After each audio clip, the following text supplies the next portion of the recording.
Patubas na ang karabasa. Yan. Out of 1,300 seeds, nakaharvest na tayo ng 700 plus.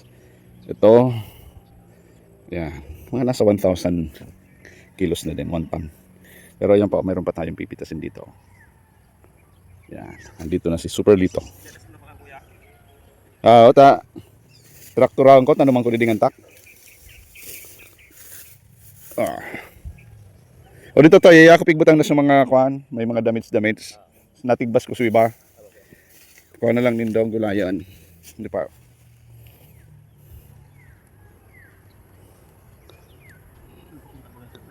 Hindi naman yan midadakla. Hindi na yan. Sa mga sapurunan sa balagon. Ang duwang sako sa adik, manay mayat na.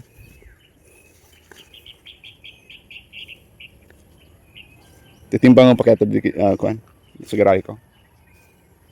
Sulit naman na dito eh. Sulit naman bagade.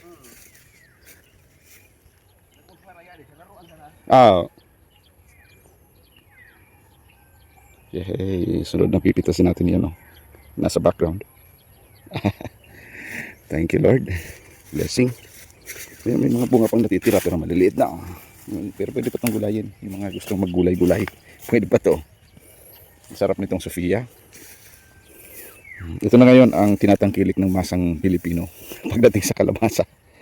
Kasi masarap. Sa Bicol, tinatawag namin bako tubigon.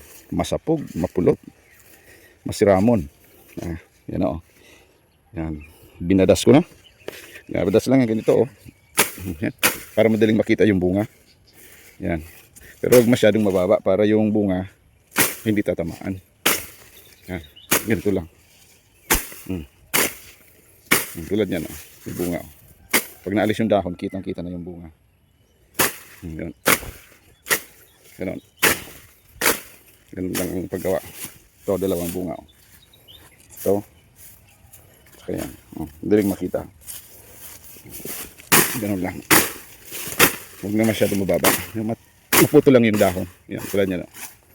Madaling makita yung bunga.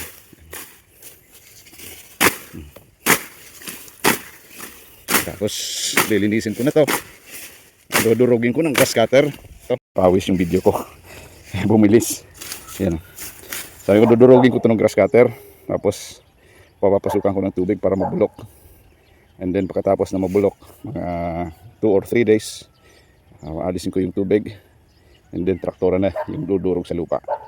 Hindi na kailangang i-araro. Yeah, it's 8 o'clock in the morning, ladies and gentlemen. Grabe na yung init, oh. Yeah. Yan, mayroon pa tayong napipitas ng mga bunga.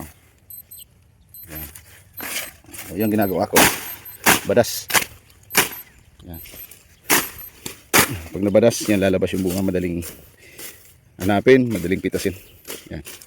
Alright, so yan muna mga kaibigan.